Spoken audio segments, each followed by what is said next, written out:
सौभाग्य का समय है कि उस महाप्रभु की असीम दया दृष्टि से हम सभी लोगों को ये सत्संग का परम पावन अवसर मिला है और आप लोग बहुत धैर्य से, प्रेम पूर्वक, एकाग्रता से श्रवण कर रहे हैं।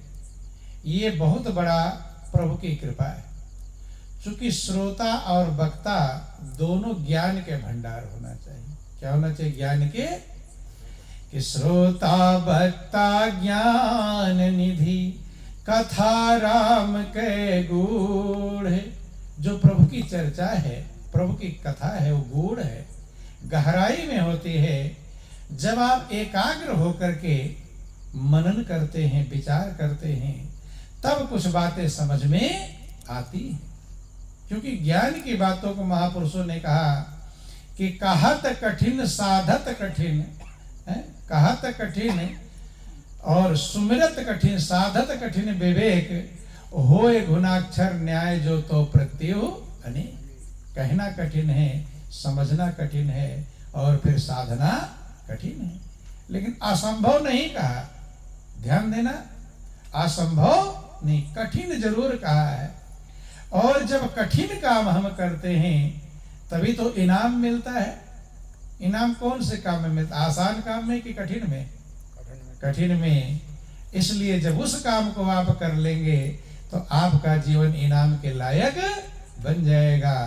आसान काम तो सब कर लेते हैं। अब हाई स्कूल में कोई विद्यार्थी हो, उसको ABCD कहा दो, ABCD लिख दे, तो इनाम पाएगा? नहीं पाएगा। क्योंकि वो जिस विषय में है ज्यादा योग्य होगा तब इनाम पाएगा। ऐसे हम लोगों को बंधुओं, जो मनुष्य की जिंदगी मिली है, ये देव दुर्लभ है। अर्थात देवताओं को भी ये जिंदगी दुर्लभ है। ये भगवान राम ने पूरे अयोध्यावासियों को समझाते हुए बात कहा था कि बड़े भाग्य मानुष तन पावा, और सुर दुर्लभ सब ग्रंथ निगावा। भगवान श्री राम समझाते कि हे भाइयों, आपके बहुत बड़े भाग्य, आप बहुत बड़े भाग्यशाली हैं। ये नहीं कहा कि आपको और कुछ मिल गया। क्या मिला? मनुष्य का जीवन। ये देवताओं को दुर्लभ है। दुर्लभ का मतलब होता है कि किसी चीज को पाने के लिए हम बहुत लालायित हों, या तो मिले नहीं, और मिले तो बड़े मुश्किल से मिले, उसे कहते हैं दुर्लभ।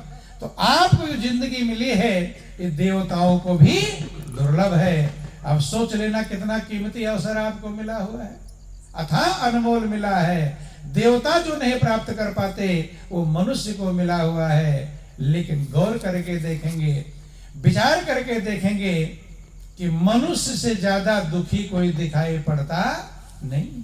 बंधु देखो, पशु होता है, पशु को आप चारा खिला दो, पेट भर जाए, कुछ समय के लिए निश्चिंत हो जाएगा, आराम से खर्राटे भरकर सोएगा। कुछ समय के लिए तो चिंता खत्म हो गई। कल जब भूख लगेगी तब बेचैन होगा। लेकिन मनुष्य को अच्छे अच्छे व्यंजन खिला दो, मखमल के गद्दे पर लिटा दो, फ्रिज, कूलर, एयर कंडीशन, नौकर चाकर, धन के भंडार रहते हैं, लेकिन चिंता के मारे रात रात नींद नहीं आती। नींद की गोलियां खाते हैं। कौन? मनुष्य खाता है कि पशु? मनुष्य खाता है। इसका मतलब चिंता उसको ज्यादा है। हार्ट अटैक हो रहे हैं किसके? मनुष्य के कि पशु के? मनुष्य के। आत्महत्या करता है। किसी पशु को फांसी लगाकर मरते हुए देखा? वो आत्महत्या नहीं करता। कौन करता है? मनुष्य। जहर खाकर मरता है, फांसी लगाकर मरता है, गंगा में कूद कर आत्महत्या करता है। अर्थात इस जिंदगी प्रभु देव दुर्लभ जिंदगी दिया था, लेकिन इस जिंदगी को जीने का ढंग आया नहीं। आत्महत्या करने का ढंग आ गया। जी नहीं पाया जिंदगी, कुछ सुझाई नहीं पड़ा कि कैसे मैं जीऊं। सब तरफ के दरवाजे बंद देख लेता है, सोचता है इससे अच्छा मरना ही अच्छा है। महापुरुष कहते ही प्रभु ने इसको देव दुर्लभ जीवन दिया था, लेकिन ये अभागा बन गया। क्या बन गया? अभागा। भगवान शंकर पार्वती से कहते, पार्वती मनुष्य भाग्यशाली बनते हुए भी अभागा बन गया। क्यों बन गया? कि सुनो माँ ते लोग अभागे, ओ हरि तज हो ही विषय अनुरागे। वो अभागे बन जाते हैं कि भगवान को छोड़ देते हैं और विषयों के प्रेमी बन जाते हैं। विषय दुख का भंडार है बंधुओं। चाहता है सुख तो सुख का भंडार, चाहता है आनंद तो आनंद का भंडार कौन है? वो है परमात्मा। कौन है? परमात्मा। और विषय दुख का भंडार है, जाता किधर है? दुख के भंडार की तरफ जाता है और चाहता मिले सुख, फिर मिलने वाला नहीं। आप लोग रामायण पढ़ते हैं, परमात्मा ही आनंद का भंडार है। किसका भंडार? आनंद। रस का भंडार है। रसो वैसा रामायण में लिखा गया कि व्यापक एक ब्रह्म अविनाशी और सत चेतन घन आनंद राशि। वही सत्य है, वही चेतन है, वही आनंद की राशि है। और वो आनंद की राशि है कहाँ? कि अस प्रभु हृदय अछत अभिकारी और सकल जीव जग दीन दुखारी। ऐसे प्रभु के हृदय में रहते हुए, कहाँ रहते हुए?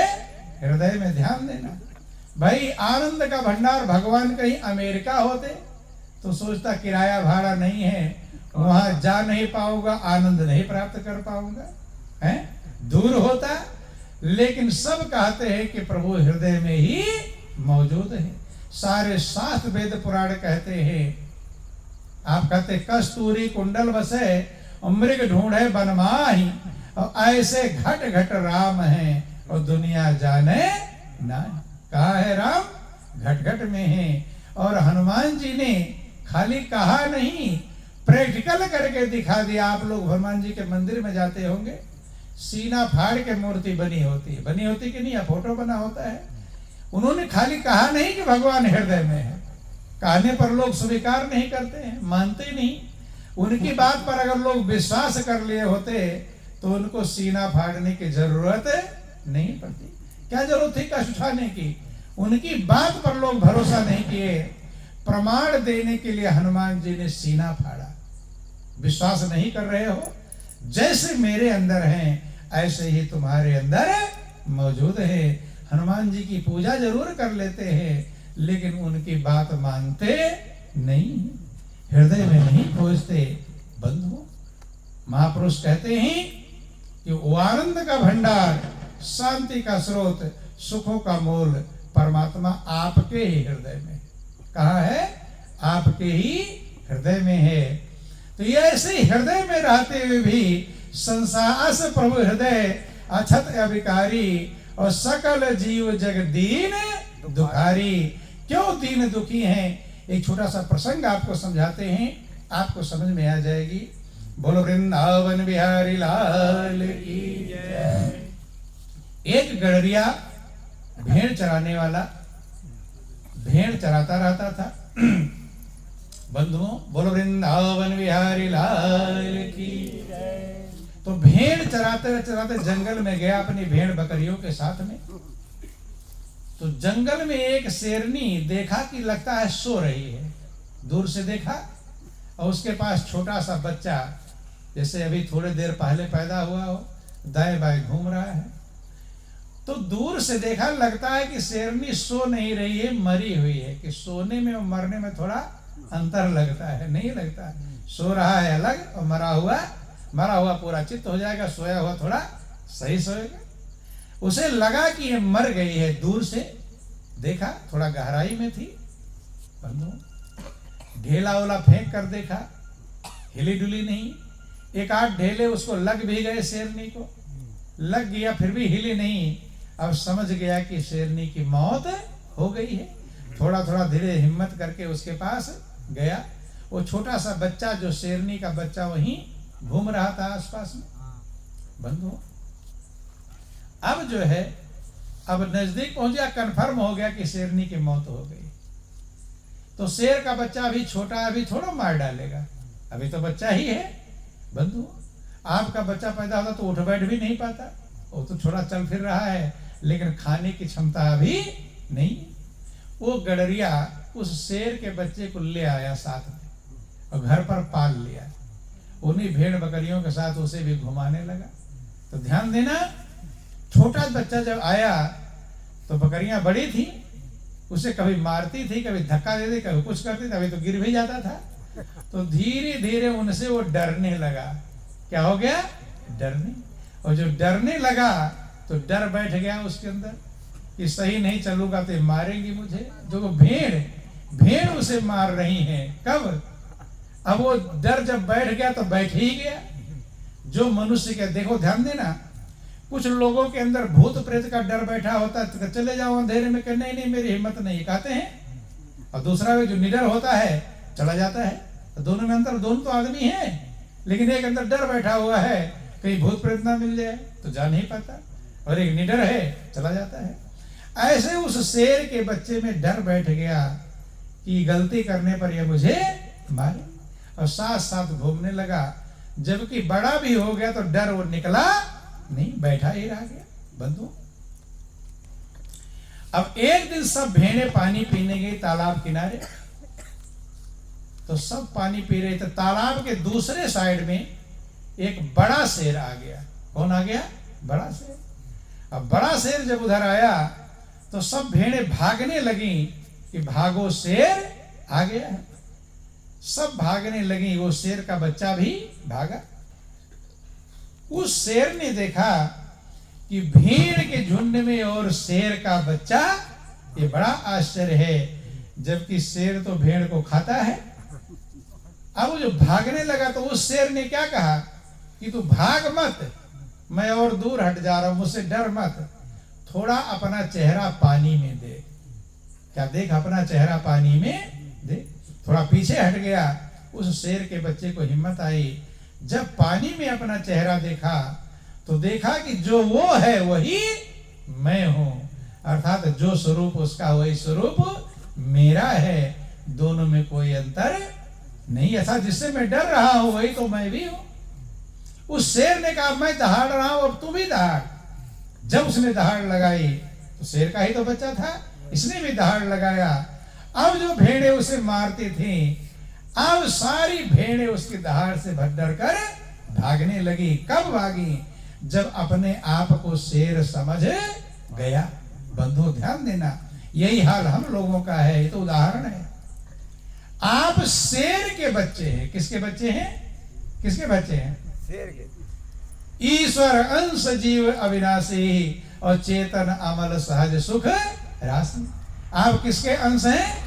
ईश्वर के, जो सामर्थ्यवान है, जिसकी इच्छा मात्र से सारी सृष्टि बनती और बिगड़ती है, जो सारे संसार को नष्ट करने की क्षमता रखता है, उसी के हम संतान हैं, उसी के अंश हैं। कहते नहीं कि हम परमपिता परमेश्वर के संतान हैं, कहते हैं। तो आप संतान किसके हैं? एक बहुत बड़े धनी का बेटा, पैसे वाले का बेटा, और भिखमंगा सा बना रहे तो क्या कहना पड़ेगा कि पिता और बेटे में संबंध नहीं है। ध्यान देना, ऐसे हम तो हैं शेर के बच्चे, लेकिन अपने आप को क्या समझ लिया है? भेड़ समझ लिया। क्या समझ लिया? और भेड़ क्या है? किसी तरह कमा लो, खा लो, बाल बच्चों का पालन कर लो और मर जाओ, बस इतना ही समझ लिया, भेड़ समझ लिया है। और है किसके संतान? शेर। आप शेर हैं बंधु, ध्यान देना। लेकिन अपने आप को भूल गए। क्या हो गया अपने आप को? कि भूलते भूलते भूल ऐसी पड़ी, सिंह का रूप धर भेक जाना। आप सिंह हैं लेकिन समझ क्या बैठे? भेड़ समझ। यही भूल हुई है और कोई दिक्कत नहीं। क्योंकि भूलने की आदत सबको है। कोई इसमें है थोड़ा माताएं बहनें ध्यान देंगे, इधर गौर करेंगे, इधर चर्चा नहीं, थोड़ा टाइम में छुट्टी मिल जाएगी, एकाग्र सुनेंगे। बोलो वृंदावन बिहारी लाल। कोई ऐसा है जो भूलता ना हो? सभी भूलते हैं, कुछ ज्यादा भूलते हैं, कुछ कम भूलते हैं। जैसे 10 दिन पहले आपने कौन सी सब्जी खाई थी, याद है किसी को? किसी को याद हो बता दो भाई, हमें तो नहीं याद है। हो सकता है आप लोगों को याद हो। याद है 10 दिन पहले कौन सी सब्जी खाई थी, किसी को याद नहीं है। जब 10 दिन की बात याद नहीं है तो अनेक जन्म जन्म में हम कब कीड़े मकोड़े बने थे, कब भेड़ बकरी बने थे, कब सांप बिच्छू बने, याद रहेगा। जब इसी जन्म का 10 दिन की बात याद नहीं है तो जन्म जन्मांतर की बात याद अगर याद होता कि हम कब सांप बने थे, छिपते छिपते जान निकल गई थी, जरा सा पूछ किसी ने देख लिया था, काम छोड़कर मुझे मारने के लिए दौड़ा था, सुअर बने थे, गधा बने थे, क्या क्या बने थे, अगर वो समझ में आता, अगर याद होता तो अपने उद्धार का उपाय कर लेते। वो चीजें भूलते भूलते भूल ऐसी पड़ी, सिंह का रूप धर भेक जाना। सिंह जब सिंह सतगुरु मिले, पहचान कौन करा, सतगुरु मिलते हैं। उस पार जो सिंह है वो सतगुरु है, वो पहचान दिला रहा है अपने की कि सिंह के सिंह जब सिंह सतगुरु मिले, टेर की आपने निकट आना, बुलाते हैं कि मेरे पास आ, देख तू बूझ तू तेरा रूप कौन सा है, कौन सा मिला छाना, ब्रह्म से जीव है, जीव से ब्रह्म है, जाने क्यों वार को पार जाना। तू तो ब्रह्म का स्वरूप है लेकिन अपने आप को भेड़ समझ लिया है, इसलिए बड़ी भेड़ें तुम्हें दुखी कर रही हैं। बंधुओं बोलो वृंदावन बिहारी लाल कि तेरा निर्मल रूप अनूप है, नहीं हाड़ मांस की काया। तेरा निर्मल रूप अनूप, बोलो सब लोग, हाँ तेरा निर्मल रूप अनूप है, नहीं हाड़ मांस की